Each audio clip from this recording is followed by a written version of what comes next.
It is Monday, October 31st, and this is From the South.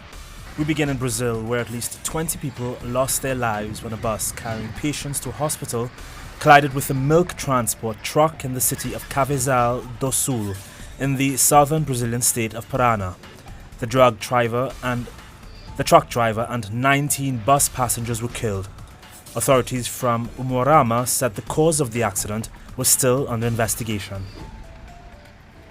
Talks between Venezuela's government and the opposition under Vatican supervision began on Sunday. Both sides agreed to an agenda to divide up the dialogue process into four main issue areas: peace, respect for the rule of law and sovereignty, truth, justice, human rights, reparation for victims and reconciliation, economic and social issues, and building truth in the electoral process and schedule. Vatican envoy Archbishop Claudio Maria Celli, accompanied by UNASUR head Ernesto Sampa, announced that the government and the opposition agreed to, quote, maintain and preserve an atmosphere of peace and harmony.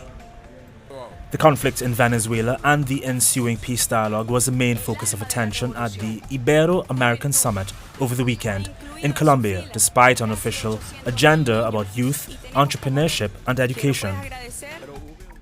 There was a very interesting debate about Venezuela during lunch, and I think there is a very clear consensus that there is no solution for Venezuela, just like there is no solution for the problems for many other countries in the world, without a constructive dialogue between the different parties, with the support of the international community to try to resolve the country's problems.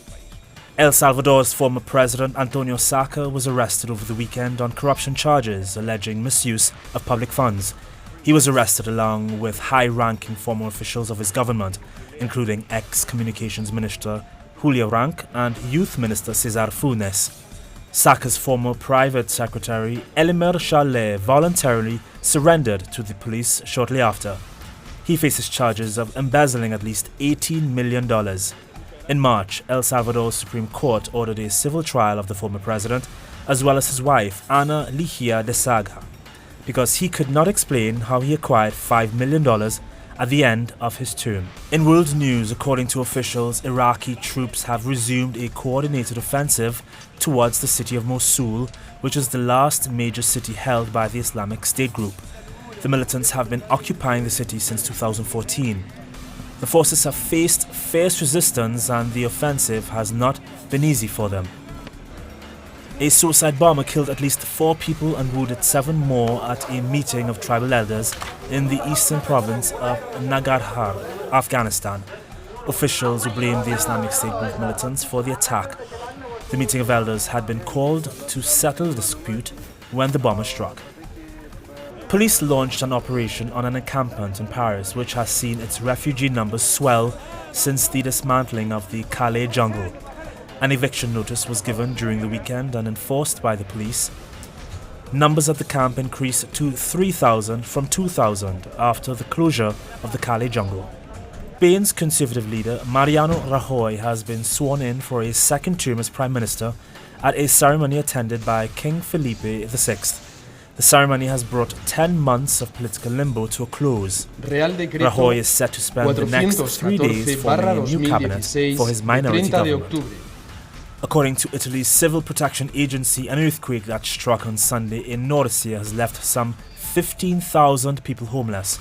There were no deaths caused by the 6.6 magnitude tremor, despite it being one of the country's most powerful quakes since 1960. To close this evening, New York City ballet dancers premiered a new work by choreographer Justin Peck on Sunday at the 25th Havana International Ballet Festival. It's just one of the works to be performed by Dance Americana, Peck's group, composed of performers from the New York City Ballet and Miami City Ballet, who will also perform Peck's Law Duet and Rodeo, 4 dance episodes.